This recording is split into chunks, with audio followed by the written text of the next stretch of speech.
رتل بصورة قاف في القرآن واقرأ قراءات من التبيان.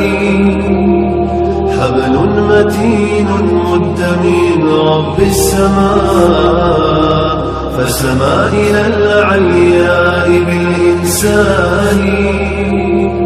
هو للقلوب ربيعها وجلاؤها وملاذها من قسوة الأحزان. وهو الغنى والنور والذكر الذي يسقي القلوب حلاوة الإيمان. هو شافع ومشفع لمن اصطفى رب